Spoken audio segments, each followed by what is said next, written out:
গ্রামীণ ব্যাংক নিয়োগ পরীক্ষার সাজেশন প্রশ্ন প্যাটার্ন এবং বিগত সালের প্রশ্ন নিয়ে আজকের এই ভিডিওতে আমরা কথা বলবো। ভিডিওটি প্রথম থেকে শেষ অবধি দেখার চেষ্টা করবেন এবং চ্যানেলটি সাবস্ক্রাইব করে আমাদের পাশে থাকবেন। আজকে আলোচনা করব শিক্ষানবিশ অফিসার পদের প্রশ্ন কেমন হবে। শিক্ষানবিশ অফিসার পদের প্রশ্ন এমসিকিউ পদ্ধতিতে হবে। তার আগে এখানে একটি কথা বলে রাখি, আপনারা যারা আপনাদের কাছে যাদের বই আছে তারা সেই বইগুলোই পড়ুন এবং যাদের বই নেই এখন প্রিপারেশন নিতে চাচ্ছেন তাদের বলবো যে বিসিএস এমসিকিউ দশম থেকে 46তম এবং সাথে গ্রামীণ ব্যাংক জব রিভিউ এই দুইটা বইয়ের পিডিএফ আমাদের কাছ থেকে সংগ্রহ করে নিয়ে পড়তে পারেন। এই দুইটা বইয়ের পিডিএফ যদি এ টু জেড শেষ করতে পারেন অবশ্যই পরীক্ষায় পাশ করতে পারবেন। এই দুইটা বইয়ের পিডিএফ এর মূল্য মাত্র 40 টাকা। যারা নিতে চান তারা এই নাম্বারে হোয়াটসঅ্যাপের মাধ্যমে যোগাযোগ করে পিডিএফটি সংগ্রহ করতে পারেন। সেক্ষেত্রে আপনারা এটা স্ক্রিনশট দেবেন, এই নাম্বারে হোয়াটসঅ্যাপে পাঠিয়ে দেবেন এবং নিচে লিখে দেবেন যে এই পিডিএফটা দরকার।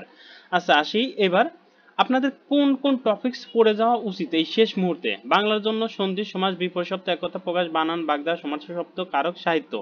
ইংরেজির জন্য item, phrase, voice, gender, number, narration, changing sentence, translation, preposition, right form of verb, এই আর্টিকেল। আর আপনাদের প্রশ্নটা কিন্তু হবে এমসিকিউ পদ্ধতিতে। আপনাদের 4টা অপশন দেওয়া থাকবে, তার মধ্যে একটা অপশন বেছে নিতে হবে। আর এই 4টা অপশনে এখানে মাইনাস মার্কিং এবার থাকতেও পারে নাও পারে, তবে যখন পরীক্ষা দিবেন তখন অবশ্যই এখানে রিড দিয়ে নেবেন। প্রশ্নের নিচে কিন্তু বা প্রশ্নের উপরে বা অথবা অ্যান্সার পত্রে কিন্তু লেখা থাকে যে মাইনাস মার্কিং আছে কিনা। পরীক্ষা দেওয়ার আগে অবশ্যই অ্যান্সার পত্র মানে যেটা ওএমআর শিট থাকবে সেই ওএমআর শিটটা এবং যেটা প্রশ্ন দেবে এই প্রশ্নের উপরে লেখা কি লেখা আছে এটা অবশ্যই ভালো করে রিড দিবেন। কারণ যদি মাইনাস মার্কিং থাকে তাহলে যেটা পারবেন শুধুমাত্র সেটাই দাগাবেন, যেটা মাইনাস মার্কিং নেই যদি দেখেন যে মাইনাস মার্কিং নেই তাহলে এ টু জেড দাগা আসবেন, পারেন বা না পারেন। আর এখন অনেকের প্রশ্ন যে কত পার্সেন্ট প্রশ্ন কমন পেলে বা কত পার্সেন্ট প্রশ্ন আমি যদি অ্যাভারেজ করতে পারি তাহলে পরীক্ষায় টিকতে পারবো। সাধারণত 50%, আপনি 50% অ্যান্সার যদি করে আসতে পারেন ইনশাল্লাহ ভাইভাতে ডাকবে। আর চাকরি হওয়া বা না হওয়ার বিষয় সেটা পরে।